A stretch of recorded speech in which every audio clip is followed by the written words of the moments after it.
Army of Notes, I'm Well Jr., and welcome back to another Spore challenge. The idea I have for this video is stolen and the original idea belongs to Visorface. Link to his video and channel is in the description. I thought it would be a fun idea to try and complete Spore while using the AI, specifically ChatGPT, to dictate my actions throughout the adventure, and the results was kinda funny. Before we even start and pick our planet, we need the AI to tell us what to do.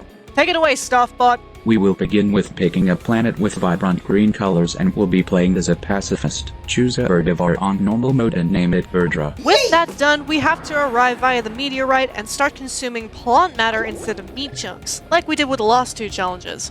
Getting DNA was much easier now that I was playing a herbivore and not stressing about the carnivores everywhere. After getting the spike parts and getting a total of 15 DNA, I returned back to the AI to see what it had to say. If we're going to be running on such limited sources, we must keep our ground as a pacifist. Grab the flagella seeing as we don't have access to anything else to grant us speed. Keep the red body you have and name the creature de la Silva. This combines velocity meaning speed and silva, which is Latin for forest or plant life. This small upgrade allowed me to effectively avoid some of the larger predators around me, and getting up to the next stage was pretty simple. The only threat was the inability to get any form of parts, seeing as we don't want to kill anything. Run! Swim, Bubby, swim! Instead of killing things myself, I let the predators kill themselves for me so I could get the parts. After getting the jet, I let the AI tell me what to do with some extra DNA. With the limited resources we have, I want to focus on speed. Replace one of the flagella with the jet part. Don't bother getting spikes, as we don't want to resort to violence. Getting more plant matter meant more DNA and a size upgrade. I was really worried about the poison as well as the other predators that could catch me if I wasn't careful. But I was lucky enough to get the cilia part, which will be useful. Then it was down for what the AI had to say. If my time here is limited, go only for speed. Grab the cilia when you're able and get an extra flagella for maximum speed in the water. Doing so was fairly simple, and I was fortunate not to die a single time in the process, as I swam around in the waters. After maximizing my efforts, I was able to evolve a small brain, then traveled to land. This is where the AI had to be creative. With the transition to land, we'll continue on the peaceful and diplomatic approach. Grab some simple legs for some mobility and avoid grabbing anything that could pose a threat. Then for the colors, try a mix of red, green and blue for a more welcoming appearance. So befriending I did, starting with these creatures, aptly named the Goobs, even though I think Goober is more accurate. And spend near to no time showing them just how caring we are. Nice flip! After befriending the trunks as well, I got an even bigger brain, making the process a little bit more challenging.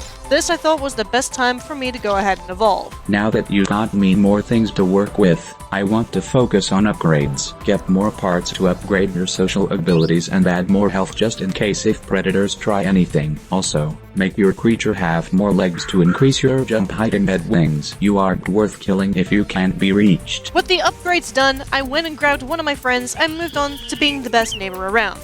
I befriended everyone around our starting nest and even got this species to calm down as they merely sneered and growled at me. Finishing befriending more creatures resulted with me getting an even bigger brain and a decent bounty of DNA. We need to prioritize survival. Upgrade your wings for better flight time and your jump height. Also, upgrade your social stats if you are able to at this time. We must survive and we must befriend everything. After upgrading as was ordered, a migration happened, basically meaning my kind left me for dead aside from the mother. I befriended her as was required and, just shot there basically.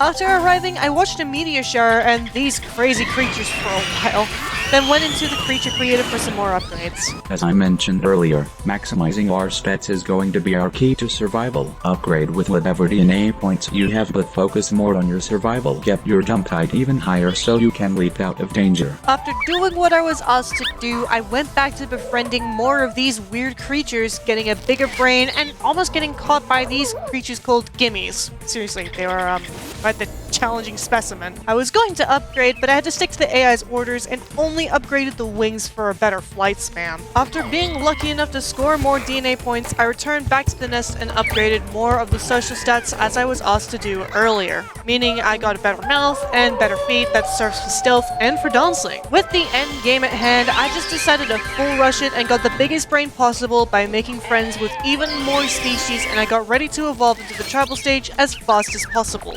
With one last upgrade, I asked the AI on what to do. With the DNA you collected, here's what I have in mind. Upgrade everything that you can to the maximum and remove the jumping ability, seeing as that won't be needed anymore. Upgrade your wings, charm and health so you can take some hits as you continue throughout the game. Finally, add some small cosmetic things with the leftover DNA such as ears or nostrils. With that done, enter the tribal stage. Always gotta implement this in the video. Seeing as we are staying passive, only grab the instrument hooks and the food gathering huts. Waste no time getting anything else, and if anyone tries to hurt you or their pets, teach them a lesson in pacifism. Give gifts if they are unhappy, seeing as fighting would ruin the image we have been working on. With this in mind, all I really had to do was send out one member to do fishing, one member to do fruit harvesting, and one member to get an animal into our pen for food. Finding some decent creature for combat took a bit of time, but it was doable at the very least. Issues only arose when the brown village surfaced. Why are you going all the way around there? Hey! Leave him alone! That one's mine! Corey's mine!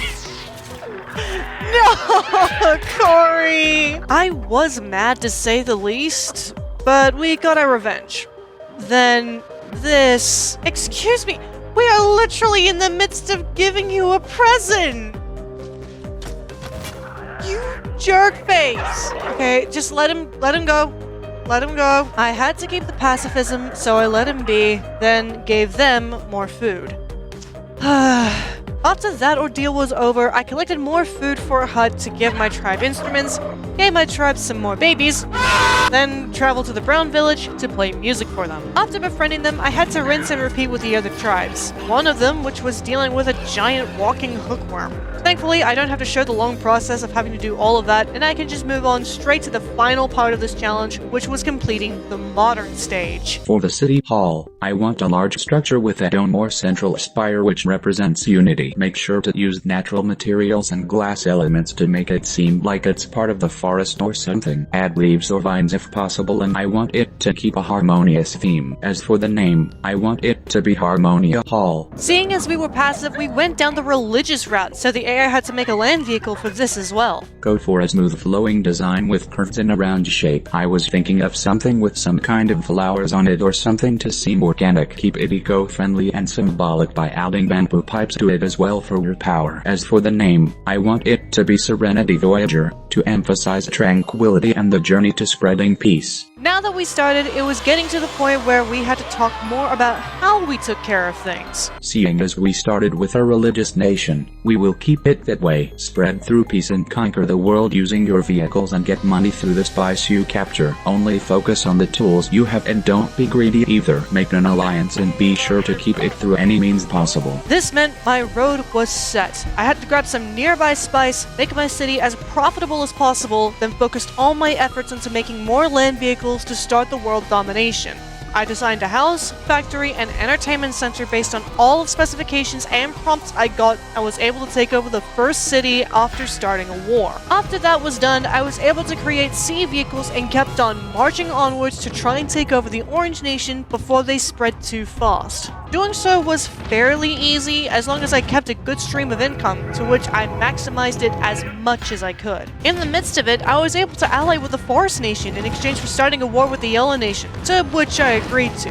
It was for the better anyways. Not long after, the Blue Nation asked for a war against the Forest Nation, to which I declined, knowing that it would mess everything up. After finally conquering the continent, it was time for flight. I asked the AI to orchestrate another vehicle, to which it responded with this. Go for a bird-like design with graceful sweeping wings. It will resemble a large bird of prey or an eagle to symbolize freedom and peace. Make it smooth and aerodynamic with minimal sharp edges to give the soft, non-threatening appearance. Call it the celestial dove to give it the representation of harmony. After the Yellow Nation was wiped out by the Blue Nation, I saw that my ally, the Forest Nation, was in danger. I leapt in to save them by starting a war with the Blue Nation and quickly thinned out their numbers and their planes, taking out the cities one after the other. After realizing how they were holding up when it came to conquering another city, I let the Forest Nation have their glory while I was on standby just watching the sparks fly. Anyway.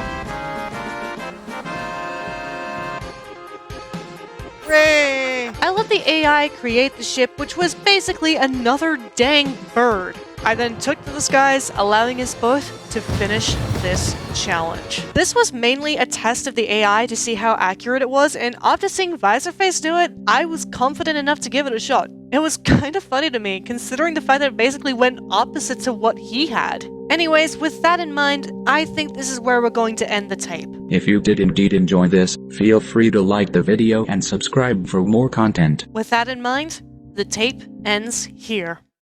Until next time, ladies and gentlemen.